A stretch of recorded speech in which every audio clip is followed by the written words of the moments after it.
On reprend, Inch'Allah, alhamdulillah, rabbil alamin, wa salatu wa salamu ala ashrafil anbiya'i wal mursalin, nabiyina Muhammad wa ala alihi wa sahbihi ajma'in, amma ba'd.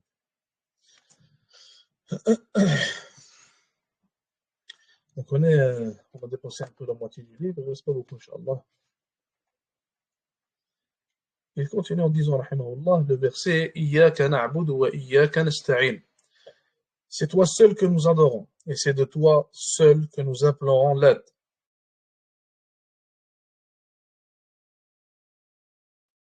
Ici, on peut rajouter le terme seul, car en arabe, c'est écrit, ou plutôt c'est dit Iyyaka na'budu wa iyyaka nasta'in.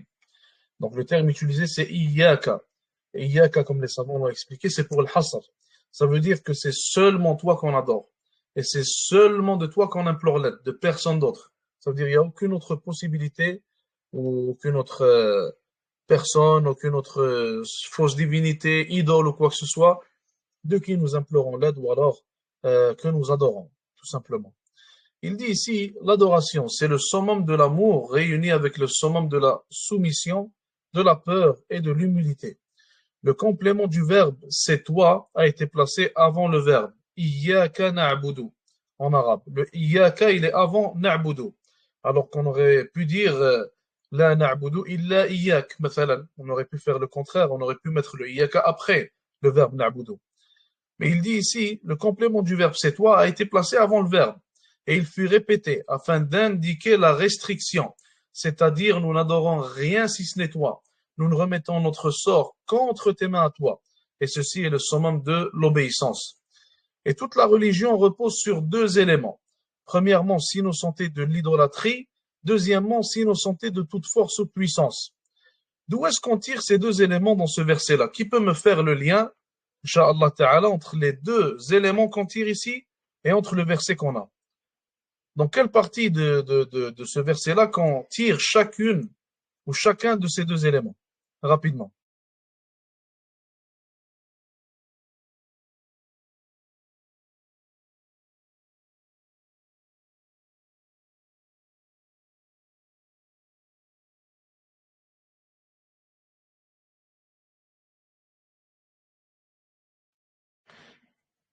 Si je vous dis, on s'innocente de l'idolâtrie avec c'est toi que nous adorons, ça veut dire c'est toi seul que nous adorons.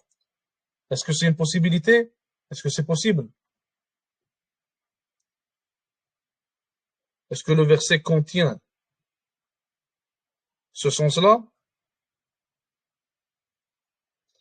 La réponse c'est oui. Si je vous dis qu'on s'innocente de l'idolâtrie en disant c'est de toi seul que nous implorons l'aide, est-ce que le verset aussi contient ce sens-là? Ou la suite du verset plutôt?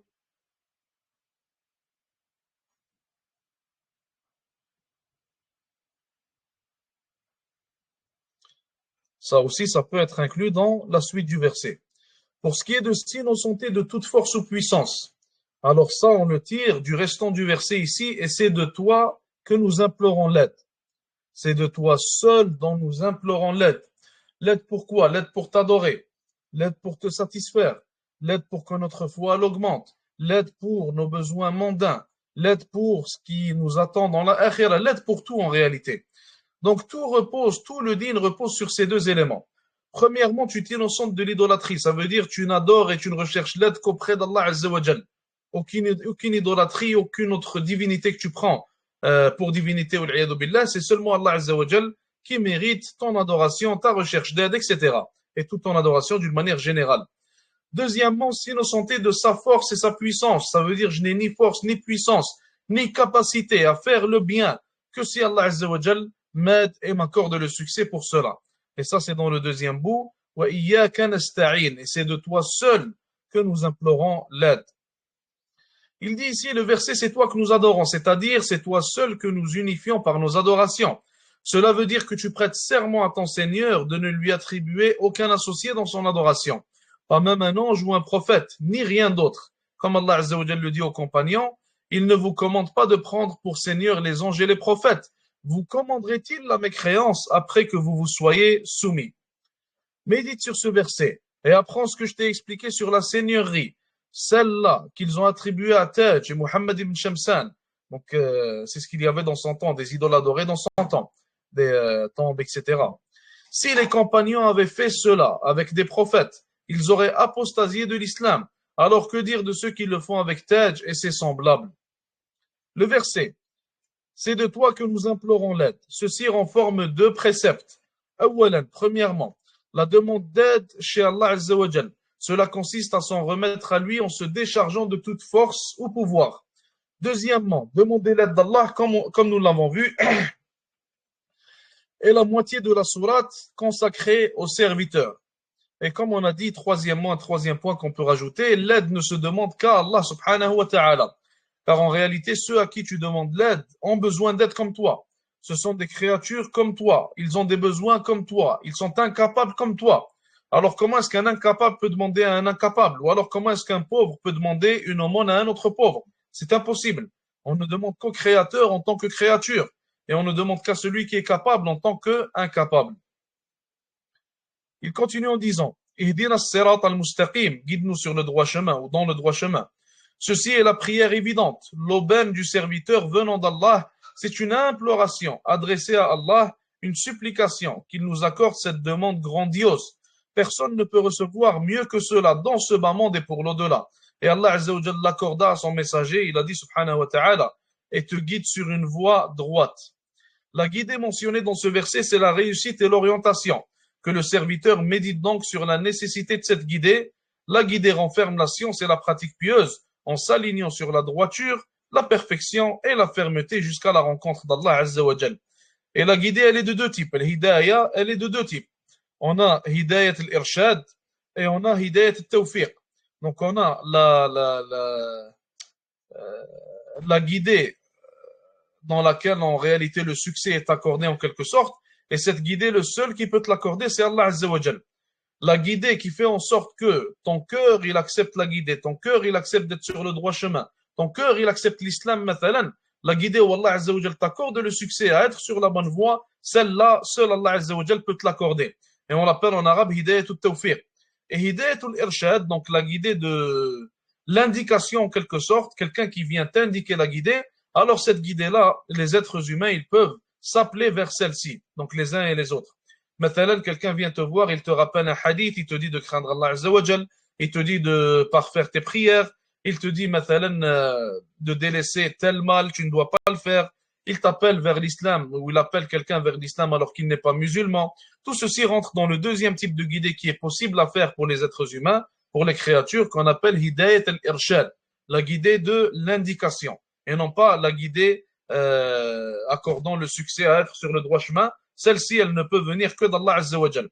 Donc même si quelqu'un il applique le deuxième type de guidée qui est la guidée de l'indication et qu'il t'appelle jour et soir vers Allah Azza wa Jal, alors tu ne pourras jamais accepter cette guidée que si Allah Azza wa Jal t'accorde la deuxième qui est hidayat at-tawfiq, la guidée accordant le succès à être sur le droit chemin.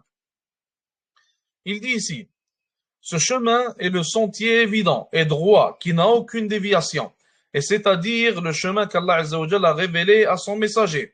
C'est le chemin de ceux que tu as comblés de tes bienfaits.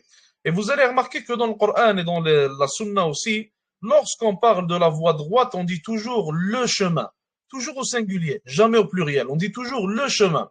Quand Allah Azza wa Jal dit pour les faire sortir des ténèbres vers la lumière, remarquez que les ténèbres sont plurielles, la lumière elle est au singulier. À chaque fois c'est comme ça. Allah Azza wa Jal veut nous expliquer que la voie droite elle est une, c'est la voie des prophètes et des messagers alayhimus salatu wassalam. Il n'y a pas deux voies droites, il n'y a pas trois voies droites, il n'y a pas deux, trois possibilités. Il y en a une seule, la voie de Muhammad sallallahu alayhi wa sallam et des messagers avant lui, alayhimus salatu wassalam, qu'ils étaient tous sur la même voie comme on a vu, sur le même dogme, sur le même islam. Tandis que les voies de déviance sont nombreuses. Une personne peut dévier car elle est chrétienne, car elle est juive, car elle est athée, car elle suit ses désirs, car elle adore une idole, car elle adore un ange, car ceci, car cela. Il y a énormément de voies de déviance. Pour ça que les voies de déviance dans le Coran et dans la Sunna sont toujours citées au pluriel et jamais au singulier tout simplement. Il continue en disant, c'est le prophète et ses compagnons, ceux qu'il a comblés de ses bienfaits, Allah Azza wa Jal, c'est le prophète et ses compagnons, et dans toutes tes prières, demande à Allah de te guider dans leur chemin, car tu te dois d'authentifier ce qu'a dit Allah, que c'est un chemin droit et que tout ce qui le contredit dans la science et l'adoration, n'est pas droit, mais n'est que déviation. Ceci est la première obligation de ce verset, c'est d'être convaincu de cela dans ton cœur, que le croyant prenne garde des ruses de Shaitan, qui t'incitent à croire en cela de manière générale, tout en délaissant les détails.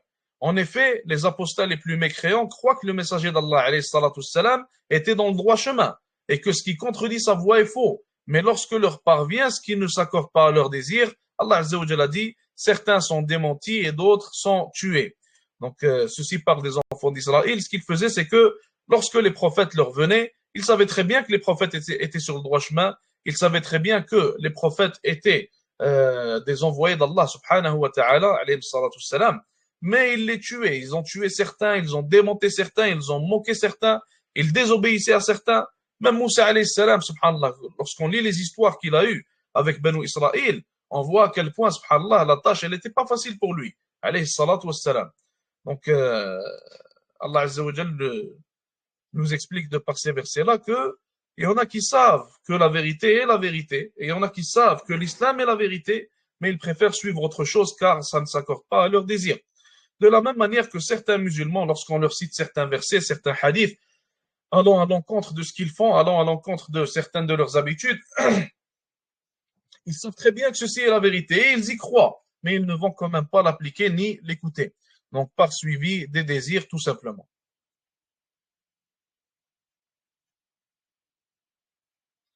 Est-ce que cette guidée, c'est l'islam dans son sens général, ou ça inclut aussi la guidée, aussi sur la voie des salafs? Non, certainement, ça inclut la guidée, on pourrait dire l'islam, ça pourrait être en quelque sorte la guidée plus générale, donc comparé aux autres religions. Le fait d'être musulman, c'est d'être guidé d'une manière générale. Et il y a la guidée qui serait plus spécifique, c'est d'être guidé en tant que musulman, de ne pas tomber dans une innovation, de ne pas tomber dans un égarement, d'être sur la voie des salafs, etc. Et certes, ça inclut les deux. Donc le verset, il inclut toute forme de guidée. Il continue en disant, rahimahullah, pas celui de ceux qui encourent ta colère, ni celui des égarés. Donc ça, c'est le dernier verset de l'Fatiha. Il nous l'explique ici en disant, ceux qui encourent la colère sont les savants qui ne se conforment pas à ce qu'ils connaissent. Et les égarés sont ceux qui pratiquent sans savoir. Pour ça qu'on le dit et qu'on le répète, celui qui a du savoir à propos de quelque chose, celui qui veut être un da'i, celui qui veut être un talib ilm, celui qui est un soi-disant imam, mais qui ne dit pas la vérité, alors il fait partie de ceux qui encourent la colère d'Allah Azza wa Jal, car il sait, mais il ne se conforme pas à ce qu'il connaît et il n'appelle pas vers ce qu'il connaît. Au lieu d'appeler vers la vérité, il préfère appeler vers ce qui plaît aux suiveurs, ou alors ce qui plaît aux gens, ou alors ce qui plaît au sultan, etc. Donc, le premier bout, ceux qui encourent la colère d'Allah Azza wa Jal, ils sont savants, ils savent ce qu'ils font, mais ils n'appliquent pas l'ilm. Pour ça que les salafs, ils disaient l'ilm ou l'amal. En réalité, la science, sa réalité, c'est l'application de cette même science. C'est pas seulement les connaissances qu'on a. Et la non-application de cette science, après l'avoir apprise, fait en sorte qu'elle sera une preuve contre toi, billah, le jour du jugement, et non pas pour toi. Et il dit ici, et les égarés sont ceux qui pratiquent sans savoir. Donc des égarés qui pratiquent suivant leurs désirs sans avoir la connaissance nécessaire, ou sans vouloir en quelque sorte la connaissance nécessaire aussi, parfois. Il dit ici, pour les premiers, ce sont les juifs. Donc le meilleur exemple qu'on peut donner à ces premiers-là, comme l'a cité Ibn Mas'ud, wallahu alam, radiyallahu anhu, il a dit que les premiers, c'est les juifs. Et les deuxièmes, ce sont les chrétiens. Les juifs, ils savent, mais ils n'appliquent pas leur savoir. Les juifs, ils savent que le prophète, alayhi salatu wassalam, vient d'Allah Azza wa Jal et que ce qu'il dit est vrai, mais ils n'appliquent pas, ils ne le suivent quand même pas. Ils ont dit au prophète, alayhi salatu wassalam, au début, on va devenir musulmans si tu nous laisses ceci, si tu nous laisses cela, si tu laisses cet aspect de notre religion, du judaïsme, etc. Et le Nabi sallallahu alayhi wa sallam leur a expliqué que l'islam, c'est pas toi qui décides c'est quoi la religion d'Allah, Azza wa Jal, ou qui l'adapte à tes besoins ou à tes désirs. C'est toi qui t'adaptes à la religion d'Allah Azza wa Jal. Donc ils ne sont pas devenus musulmans. Alors qu'ils savaient très bien que c'était la vérité, et jusqu'à aujourd'hui, beaucoup d'entre eux le savent. Et là, on parle des juifs. Mais malgré ça, ils n'appliquent pas leur savoir. Donc Allah Azza wa Jal, il nous dit qu'ils font partie de ceux qui encourent sa colère. Et les égarés, le meilleur exemple qu'on peut citer à propos d'eux, ce sont les chrétiens.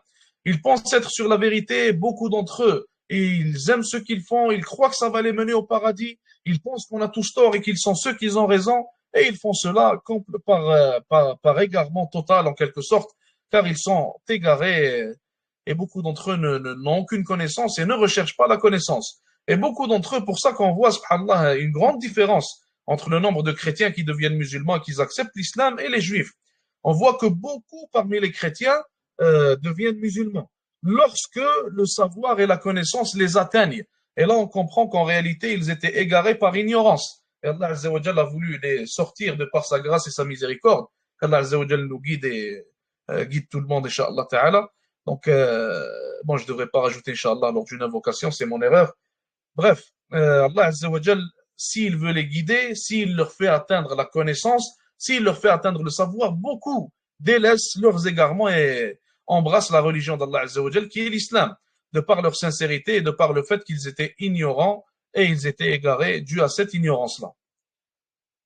Donc certainement, ce n'est pas le cas de tous. Il y en a certains qui ne veulent rien savoir aussi. Ça, c'est une autre histoire. Il continue en disant,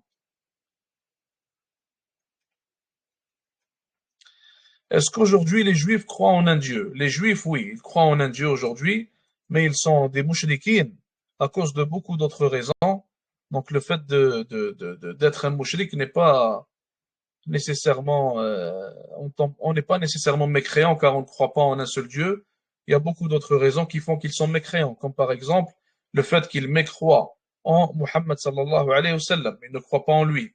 Et certes, toute personne, comme le prophète sallallahu alayhi wa sallam, il a dit dans le hadith, il n'y a pas une personne de cette communauté, qu'il soit juif ou chrétien, qui entende parler de moi et qui ne croit pas en moi, sauf qu'il ira en enfer.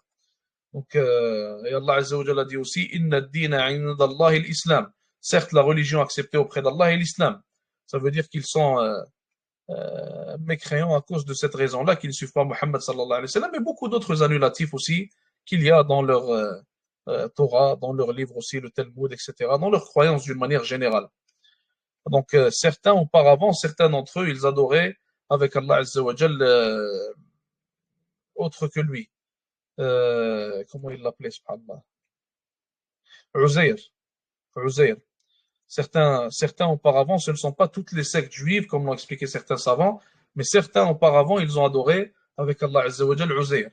Donc, mais ce n'est pas Allah Ta'ala A'lam, il n'existe plus vraiment aujourd'hui, ou à la meilleure de ma connaissance, il n'y en a plus qui font ça aujourd'hui, Wallah A'lam. Donc, il continue en disant ici,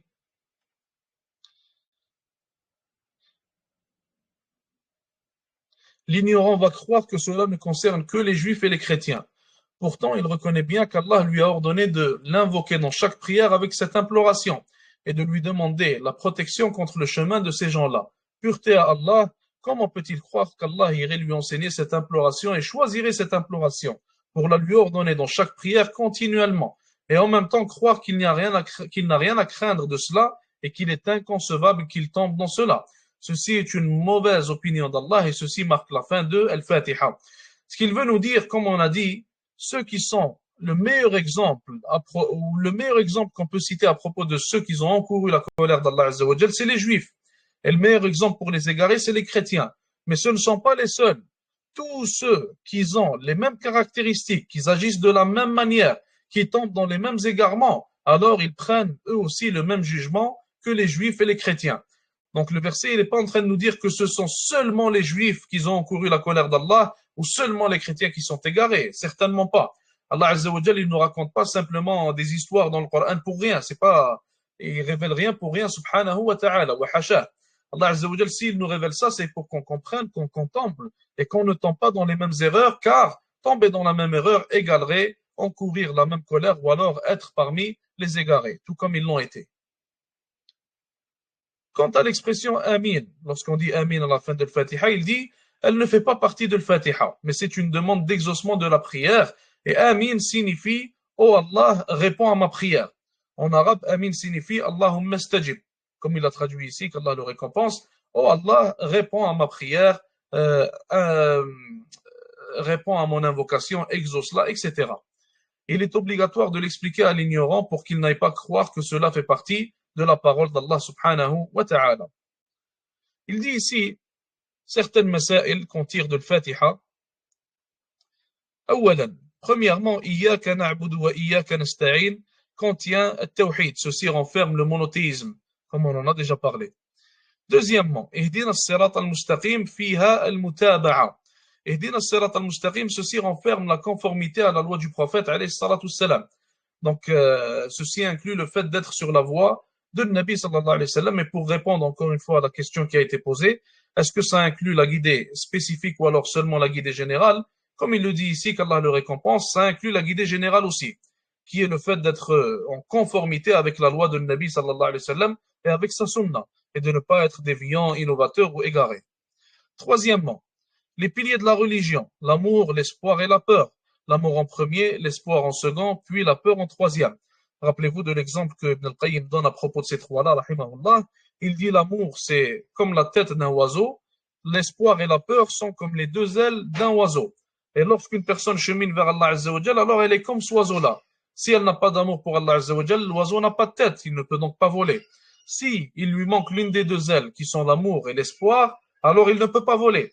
Et s'il n'utilise pas ses ailes comme il faut, donc il n'est pas, il va trop se baser sur l'une des deux, donc soit sur l'espoir ou alors sur la peur, alors dans ce cas-là, encore une fois, il ne pourra pas voler.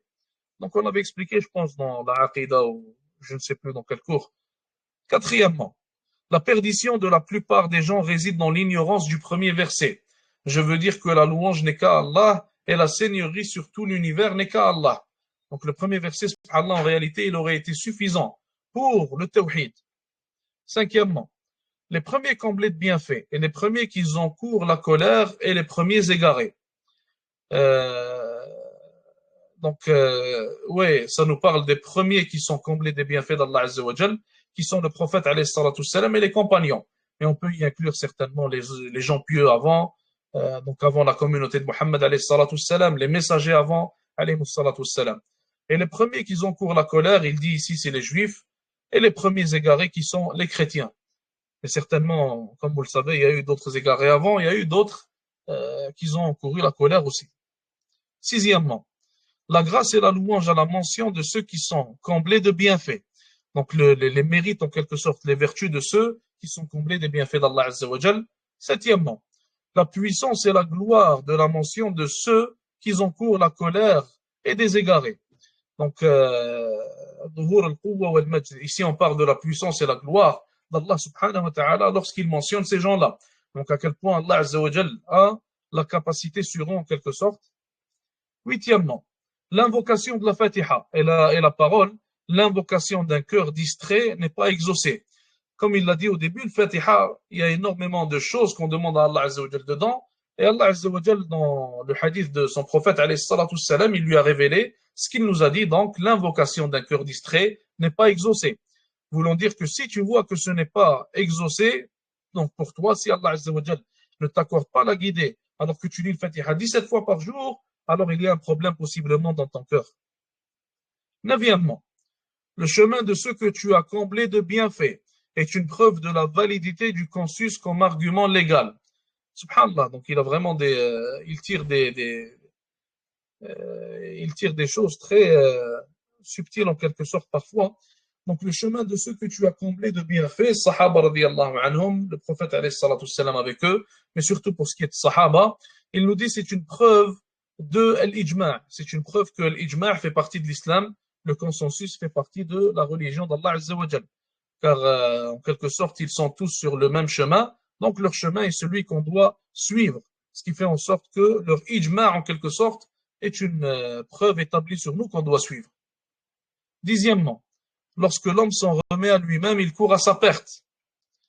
Onzièmement, s'en remettre à Allah Azza wa Jal. Douzièmement, l'invalidité de l'idolâtrie. Treizièmement, l'invalidité de l'hérésie, de l'innovation. Quatorzièmement et dernièrement, il dit, si l'homme connaissait chaque verset de la Fatiha, il deviendrait un érudit. Chaque verset a un sens propre dont le sens prendrait des livres entiers. Il nous parle ici de devenir un érudit, certainement si chacun connaîtrait les versets de la Fatiha et les appliquerait comme il se doit. Et il aurait la pleine connaissance à propos de ces versets-là. C'est là qu'il serait réellement érudit, comme il le dit ici, rahimahullah. Tafsir surat al-Ikhlas. Donc il ne nous reste pas beaucoup, il ne nous reste que très peu. Ikhlas, al-Falaq al-Nas. Pour ce qui est de surat al-Ikhlas, il dit ici, rahimahullah, Abdullah ibn Habib dit, nous sortîmes lors d'une nuit pluvieuse. Je demandai après le prophète alayhi salatu wassalam pour qu'il prie pour nous. Nous le trouvâmes alors et il dit, dis, je ne dis rien. Donc le Nabi sallallahu alayhi wa sallam lui dit de dire et il n'a rien dit. Je lui demandai alors, que dois-je dire au messager d'Allah alayhi salatu wassalam? Il répond en disant, dis, il est Allah l'unique. Qul huwa Allahu ahad. Ainsi que les deux sourates protectrices matin et soir 3 fois. Cela te sera suffisant sur toute chose. L'unique, donc, Qul huwa Allahu ahad. Allah Azza wa Jalla, il a dit ahad et non pas al-awhad ou quoi que ce soit de similaire. Il a dit ahad.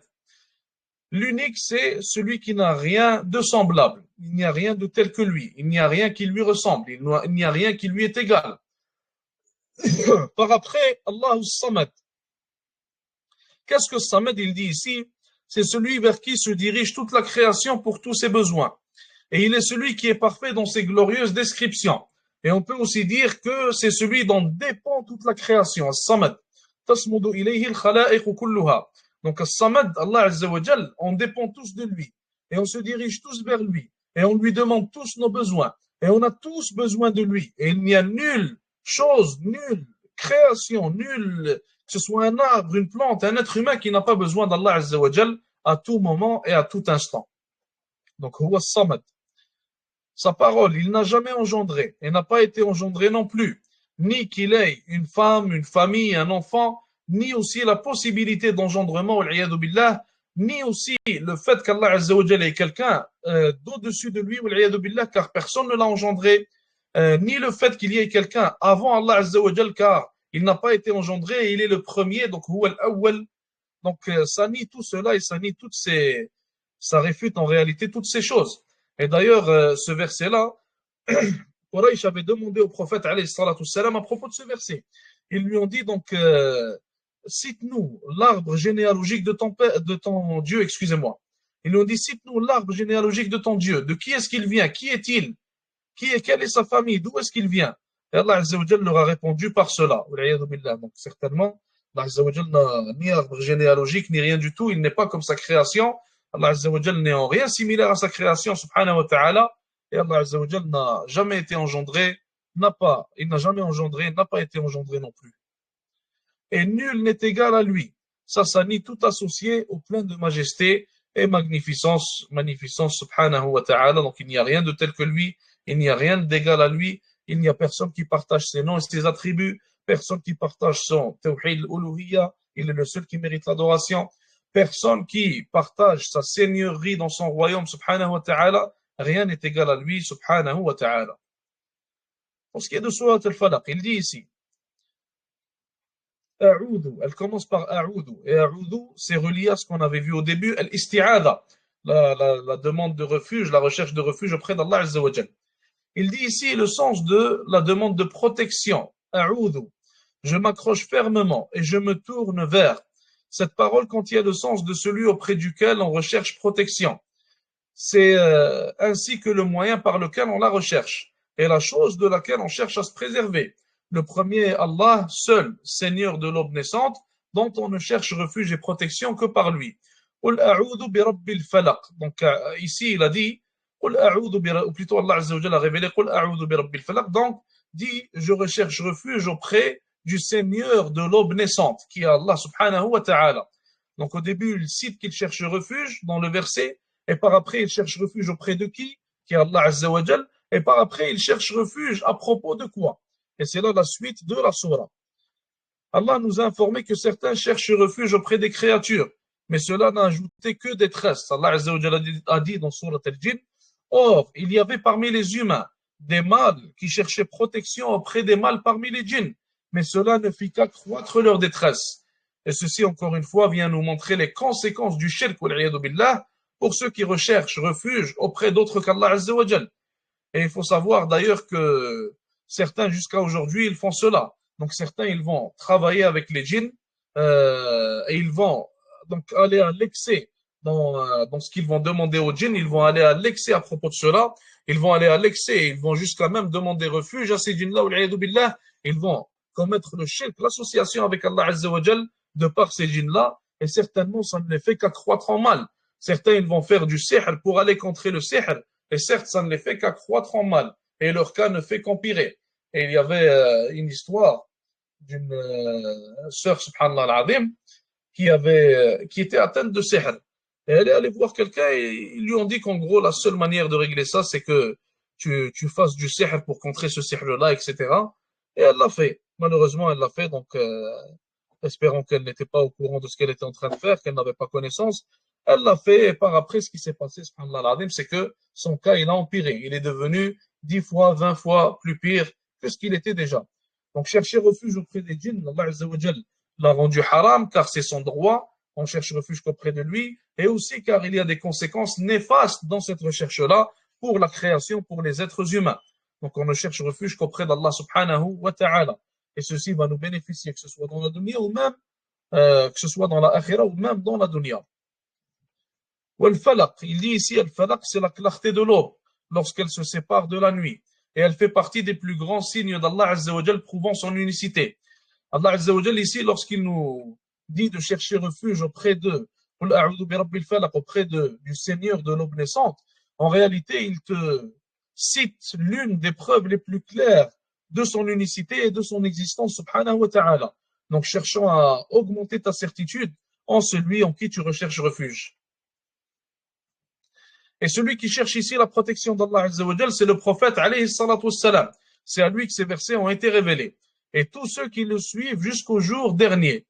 D'ailleurs, il faut savoir qu'il y a un certain sahabi, radiallahu anhu, il a pensé que ces versets-là, il a pensé que les deux dernières sourates du Coran étaient des invocations. Il ne savait pas qu'elles faisaient partie de le Coran. Mais certes, tous les autres compagnons, donc, par unanimité, savaient que ceci faisait partie du Coran et que c'était les deux dernières sourates révélées par Allah Azza wa Jal, ou plutôt les deux dernières sourates du Coran, donc ce n'est pas les deux dernières qui ont été révélées. Et lui, ce sahabi-là, radiallahu anhu, certainement il est tombé dans une erreur. Il pensait que ce n'était que des invocations et que ce n'était pas des sourates. Donc ici, c'est le Nabi sallallahu alayhi wa sallam sur qui ces versets ont été révélés. Et chef, c'est lui qui recherche la protection ici d'Allah Azza wa Jal et tous ceux qui le suivent jusqu'au jour dernier. Et les choses contre lesquelles nous cherchons protection sont de quatre ici. La première, contre le mal de ce qu'il a créé. Allah Azza wa Jal cite ça en premier. Et ceci englobe les mots d'ici-bas et ceux de l'au-delà. Les mots de la vie de tous les jours et les mots religieux. Deuxièmement, min sharri ghasiqin idha waqab, contre le mal de l'obscurité quand elle s'approfondit. Quand elle s'obscurcit et que sa noirceur pénètre toute chose, c'est le moment où se répandent les mauvaises âmes. Lorsqu'il parle des mauvaises âmes, il n'est pas en train de parler de fantômes ou de quoi que ce soit, comme le croient certains, donc certains kuffars certainement. Donc, ce qui se répand dans l'obscurité, premièrement, comme le Nabi sallallahu alayhi wa sallam, il avait cité dans un hadith, après le Maghreb, se répandent les djinns. Donc ça, c'est d'une part. Et se répandent aussi les shayatins parmi les êtres humains. Donc les criminels, ceux qui sortent pour faire du mal, ceux qui sortent pour faire le haram, habituellement, ils sortent tous la nuit. Donc tu as les shayatins parmi les djinns et parmi les êtres humains qui sortent tous la nuit. Pour ça que tu cherches refuge auprès d'Allah Azza wa Jal de cette obscurité-là, durant laquelle ou sous laquelle il y a tout ce mal qui est commis. Deuxièmement, ou troisièmement, il dit contre le mal de celles qui soufflent sur les nœuds. C'est contre le mal des sorciers. Ceux et celles qui soufflent sur les nœuds sont les sorciers qui accrochent des fils et soufflent dessus, sur chaque nœud, jusqu'à ce qu'ils obtiennent ce qui est voulu par cette sorcellerie. Les souffleuses est ici dans ce verset au féminin. Ceci désigne les âmes, car l'effet de la sorcellerie provient des mauvaises âmes. Donc ici, on parle d'une manière générale et résumée des sorciers, tout simplement. Quatrièmement, contre le mal de l'envieux quand il envie. Ceci englobe Iblis et sa descendance. Ils sont les plus envieux envers les descendants d'Adam. Et sa parole lorsqu'il envie, car l'envieux qui retient son envie et ne se comporte avec son frère que parce qu'il plaît à Allah, ne lui nuit donc pas à cet instant-là. Donc, ici, il veut nous dire que tout le monde a de l'envie dans son cœur. Certainement, l'être humain a été créé faible et n'importe qui peut ressentir de l'envie dans son cœur. Sauf qu'après avoir ressenti de l'envie, les gens se divisent en deux. Il y en a qui vont appliquer cette envie-là et donc continuer à la suivre. Et il y en a le deuxième type qui est le plus noble. Il y en a qui vont combattre cette envie-là et il y en a qui vont la délaisser. Et ils vont chercher à purifier leur cœur pour ne plus ressentir ce genre d'envie-là. Et c'est comme ça que doit être, Inch'Allah Ta'ala, le musulman.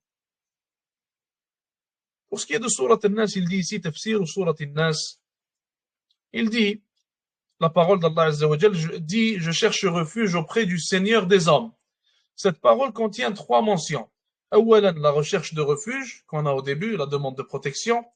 Deuxièmement, la chose pour laquelle on cherche la protection. Troisièmement, celui auprès de qui nous cherchons la protection. Et il va continuer, vous allez comprendre, Inch'Allah Ta'ala. Il dit ici, celui auprès de qui nous recherchons la protection est Allah Azza wa Jal seul, sans associé, Seigneur des hommes. Et il leur accorde la subsistance et leur fait parvenir de nombreux bienfaits et leur éloigne de nombreux maux. Le souverain des hommes, Malikin Nas, celui qui gère les choses entre eux, alors qu'ils sont ses serviteurs et ses possédés. Donc Allah Azza wa Jal nous possède. On est sa possession en quelque sorte, subhanahu wa ta'ala, on est sa création. Il organise tout comme il veut. Il possède la capacité et la souveraineté. Ils n'ont pas d'autre roi vers lequel ils iraient, et il élève et abaisse, il lie et sépare, et il donne et retient. Ilahin Nas, la divinité des hommes. C'est l'objet de leur culte et ils n'en ont nul autre que lui. Donc c'est celui qu'ils adorent et ils n'adorent autre que lui. Ils n'adorent jamais autre que lui. Ils n'invoquent, n'espèrent de nul autre que lui. Lui seul crée et il les a créés et façonnés. Puis les a comblés de ses bienfaits. Et de même, il les préserve par sa seigneurie, deux mots pouvant les atteindre. Concernant ce de quoi nous voulons nous protéger, ce sont les insufflations qui sont discrètement apposées dans l'âme. Pour ce qui est de l'Khannas, le mauvais conseiller à propos duquel nous cherchons refuge dans cette surah, Allah Azza wa Jal, il dit Al-Khannas ici. Al-Khannas, c'est qui? Il explique ici, rahimahullah, en disant, il est celui qui murmure, conseille et insuffle. Et la base du mot Khannas veut dire le retour en arrière. Et ce sont des choses qui sont attribuables au diable, à Shaitan. Ceci car le serviteur, lorsqu'il est distrait, le diable vient à son cœur et lance des insufflations, qui sont la base du mal. Lorsque le serviteur se rappelle de son Seigneur et cherche sa protection, alors là, le Shaitan s'enfuit. Qatada a dit, rahimahullah, ce diable a un flair comme le flair du chien. Et lorsque le serviteur mentionne son Seigneur, le diable s'enfuit. Mais s'il redevient insouciant, le diable revient. Donc le diable, il est comme le chien, il est en train de flairer. S'il voit que toi, tu ne mentionnes pas Allah Azza wa Jal, il va venir vers toi directement. Mais s'il voit que tu es en train de mentionner Allah Azza wa Jal, que tu cherches refuge auprès de lui, que tu passes ton temps constamment dans l'adoration et dans le bien, alors il va fuir de toi.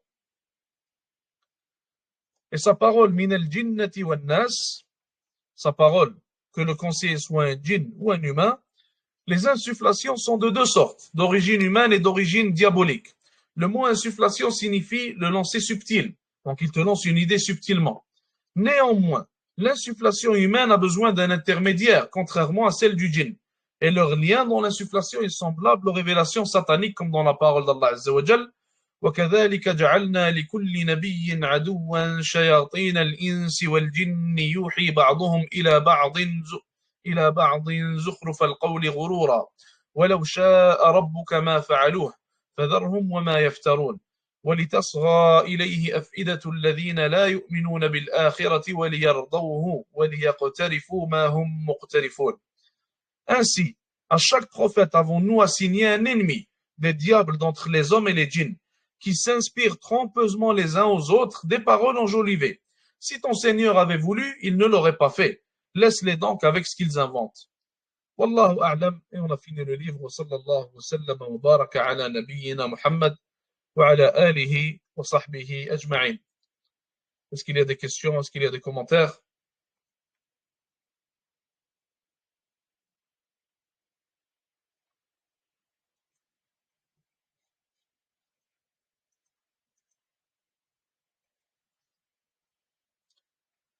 L'envie, d'une manière générale, elle est illicite, certainement. Mais il y a des choses à propos desquelles on a le droit d'envier, et non pas d'envier de la mauvaise manière. Donc il y a l'envie que tu retrouves dans ton cœur, tu as envie de devenir comme telle personne ou d'avoir le même bienfait, et il y a l'envie qui se transforme en mauvaise action par après. Donc je vois quelqu'un qui a un bienfait que je désire, je vais l'envier, je vais tout faire pour qu'il ne l'ait plus, je vais le détester, je vais mal parler de lui, etc. Certainement, le deuxième type, il est en tout temps illicite. Ça, c'est sans négociation. Le premier type, il est illicite à propos de certaines choses, et non pas de tout. Par exemple, tu vois quelqu'un qui a beaucoup d'argent qui donne en sadaqa. Tu aimerais être à sa place. Tu as l'envie d'être à sa place. Donc, tu vas le faire de la bonne manière. Tu vas invoquer Allah Azza wa Jal. Tu vas essayer d'avoir autant de subsistance, d'aller chercher autant de subsistance pour pouvoir donner en sadaqa. Tu vois quelqu'un qui étudie la science religieuse, qui a un savant qui a beaucoup de sciences matalan. Tu l'envies pour cette science. Tu as envie de devenir comme lui. Tu as envie d'avoir autant de science. Tu le fais de la bonne manière encore une fois. Donc, tu demandes à Allah Azzawajal de lui mettre la baraka dans sa science ou dans son argent ou quoi que ce soit. Et en même temps, tu cherches à atteindre le même niveau. Tu demandes à Allah Azzawajal le succès pour cela, etc.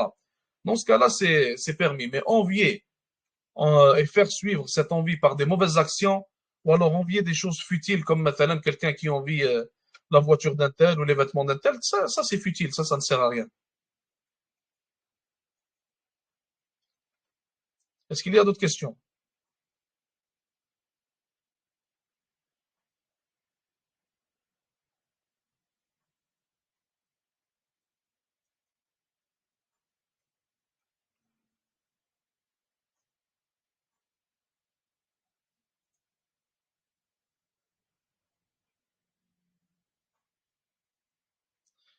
On va s'arrêter là alors, Inch'Allah. Jazakum Allah khair.